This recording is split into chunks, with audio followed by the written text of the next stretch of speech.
morning, everyone. Well, it's morning, it's cold, and it snowed. Like, you can see it on my window, on my grass. I have to drive 40 miles to pick up my youngest son, who is, well, he's my middle child. But y'all will get to meet my oldest son finally. Um, he's never around, so, and he lives 40 miles away, so, here's to good traveling. Hey guys, here's my elusive oldest son, Jeffrey. Hi. You won't see him much just because he lives 40 minutes away from us. So, The next day, can you see it? I don't like it. At all. Don't like it. Can't stand it. It's gross. an eternity later. Hi, finally I have 5 seconds to myself where I'm actually feeling somewhat decent. So, I figured I would finish this vlog finally. I was not feeling good yesterday, or I would have gotten it up like it was supposed to be. Anyway, I figure I will give you guys some background on what has been happening lately. So in August, the beginning of August, me and Brian went to Washington. Oh, the cat stole something off my plate. Um, and I wasn't feeling too hot then. Um, I was just kind of nauseous and I just wasn't feeling great. And I just thought, it's fine. You know, we had just had COVID tests and everything. So I wasn't too worried that, you know, we were sick with anything that, you know, needed to be worried about. But we went and spent a couple of days in Washington because we needed a vacation. We came back and we were here for a couple of weeks. And I broke my elbow while we were in Washington. I slid down the stairs, excuse me, in the hotel, and I broke my elbow. So that was great fun. This elbow, I got a nice, lovely little bruise there. I still can't straighten it all the way. The nerve, I believe, is probably pretty damaged. I have to go and see my doctor about that, my orthopedic surgeon or orthopedist, whatever you want to call him. In 2 days, I believe. So there's that. And I'm dealing with that and when we get back. And then all of a sudden, I get a phone call. I was actually at the emergency room about my elbow in my town. My kids were with their dad, and he calls me and tells me that our youngest son, our middle child, we have three, was in an accident and his spleen was ruptured and they didn't know what was going on. They thought they were going to life flight him to either Salt Lake or Boise. I'm 40 miles away at this point, completely freaking out. Not, you know, I'm being told that my son could die. So I leave the emergency room before I even really, I mean, I'd seen the doctor, but I hadn't seen the doctor. And so I leave the emergency room, and my Brian's mom came and got me. Excuse me, my nose itches. And took me the 40 miles to the hospital where my son is at. And I get there, and they ended up having to do surgery there because it was completely in half. He was losing too much blood. You know, it had to be done now. It had to be done now. So I think he was in surgery for like 2 hours total. because it was right after I'd gotten off the phone with his dad the first time that that's when they decided, just kind of a quick decision, that they needed to do it then. So we get there, and the nurse takes us back to the room where he is to be. And at the hospital, their policy is that only one parent at a time. Well, she's like, no, you guys just about lost your child. You know, he just had to have his spleen completely removed. I'm going to go ahead and let you guys both back for this. You know, you guys have like an hour, and then you got to figure out who's staying and who's going. So I said, okay.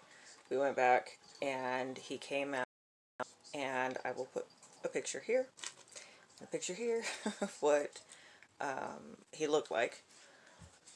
And then I so I ended up having to leave that night and come back home because, of course, my daughter's here at my house, and you know, I have Brian and the cats and everything, and I had kittens at that time too. So that was a back and forth for like 4 days, 5 days, something like that.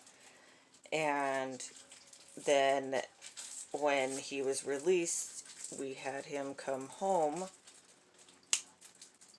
and to my house, and to heal here, it was just less people and whatnot, and I could keep an eye on him. I could make sure everything was good and whatnot, make sure he didn't catch an infection or anything like that.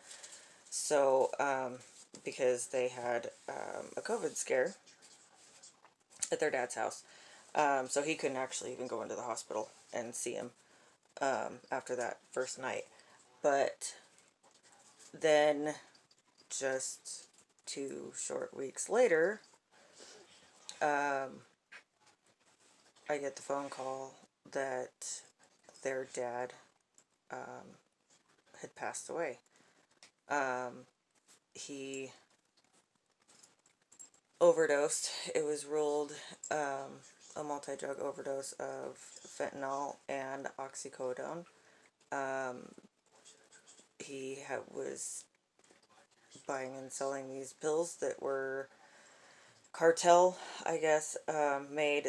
They're not prescription by any means, but they're handmade, and obviously very, very dangerous. And so within a week of that, we had the funeral, and it's just been crazy ever since. And then this whole time, I was just feeling worse and worse and worse and worse. And I just thought, you know, me and Google could handle it. And I thought, you know, I tried a bunch of different things. I tried, you know, vitamins and supplements and stuff like that, and adding different stuff to my diet and whatnot. And I had lost quite a bit of weight recently too. And finally, this last week or so, or these last couple of weeks, it's gotten so bad, and my heart just, like, I couldn't go from my bed to my bathroom, which is like 5 steps, without feeling like I had ran a marathon. My heart would go crazy, and it was, you know, my heart rate was just so high.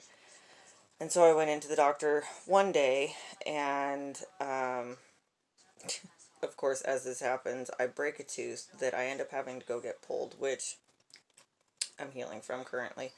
So that just made everything so much better, of course. And I, I just, I didn't know what else to do. So I went to the doctor, and it was my heart. It was just that my heart rate was just so high, and I assume my blood pressure was okay because he didn't say anything. The doctor that I saw, he didn't say anything about that. He was just worried about my heart rate, and he said, well, you know, have you see the cardiologist. And luckily the cardiologist was to be here that very next day, and so in my town, because normally he's from the town where my kids' dad lived. And so I went and saw him, and my blood pressure had dropped. I was 90/60, which is very dangerous, especially for me. Even if it's not for somebody else, it is for me. That's very, very, very low compared to what I normally would do. So having to deal with that, and he told me to move. He told me to cut out salt, or not cut out salt, cut out caffeine, and I had to like triple intake my salt. So that, or sodium. So I've been dealing with that. I'm not doing much better. I've kind of tried to push myself a little bit a couple of times, and it's just, I land down every time, and it's getting scary. And I want some answers. I was hoping to have answers before I made this video, but I do not as of yet. Might as well say hi. That is Nicholas. That is the one who he now has a zipper on his chest because he had his spleen removed. So, anyway. So, yeah, it's so sticky now. It's been a wild ride, and it's not over, but we did test, for my thyroid. We did some tests that my aunt suggested, because my grandma on my dad's side, all the women, I guess, are very, very prone to thyroid issues, and she has thyroid cancer, or had thyroid cancer, and has Hashimoto's. So she told me the test that they needed to do. And so I was told that, so today's Tuesday, I was told Friday that the tests were back, and the doctor just hadn't looked at them. And I still haven't heard anything, so I'm going to call tomorrow, and if I have an update, I will put it on my Instagram and on my Insta story. And if not, we wait longer. But I want to thank you guys for sticking around and, being here. Peace, love ya.